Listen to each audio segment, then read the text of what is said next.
Breaking news today. Even Putin, who was humiliated, had to beg for weapons. British Defence Minister Grant Shapps claimed that Russian President Vladimir Putin is pleading with his surviving friends to supply Moscow with weaponry to support its invasion of Ukraine.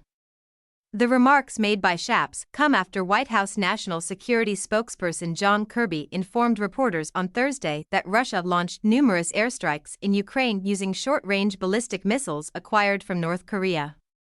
Kirby characterized the swap of weaponry as a significant and concerning escalation of the conflict, which has worsened relations between Russia and the United States, Friday morning.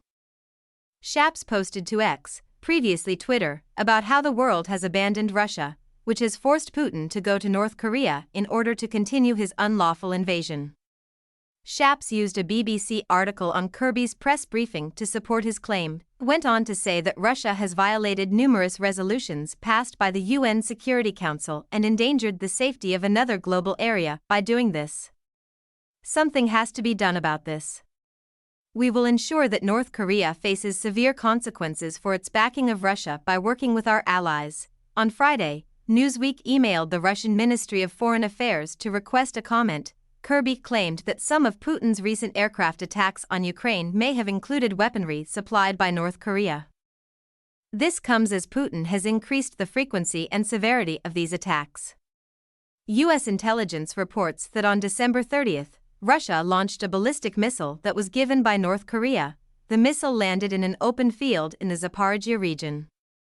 Kirby reports that during Tuesday's attack on Kiev, Moscow used numerous North Korean missiles. Kirby further informed reporters on Thursday that the United States is concerned that Russia and Iran are reportedly nearing an agreement to purchase additional short-range missiles, and that the negotiations are actively advancing, with record-breaking sanctions against Russia and billions in arms and military aid supplied to Ukraine. The West has unwaveringly supported Kiev's military since the conflict in Ukraine began in February 2022. In retaliation, Russia has sought to form military alliances with nations such as North Korea and Iran. After a meeting with North Korean Defense Minister Kang Sun-nam in July 2023, Russian Defense Minister Sergei Shoigu promised to further cement military ties between Moscow and Pyongyang. U.S. State Department spokesman Matthew Miller warned Kim Jong-un not to supply Moscow with weapons for its war against Ukraine at Putin's meeting with Kim Jong-un a few months later, according to official media. North Korean leader Kim Jong-un sent his condolences to the leaders of Iran and Japan on Saturday following the tragic bombs and earthquakes that occurred in those countries this week.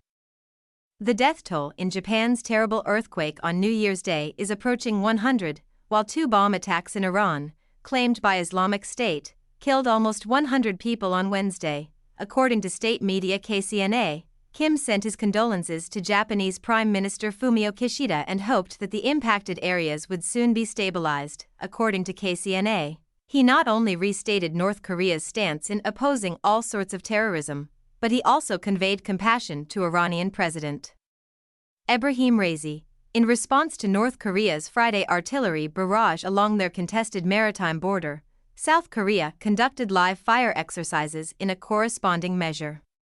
According to Reuters,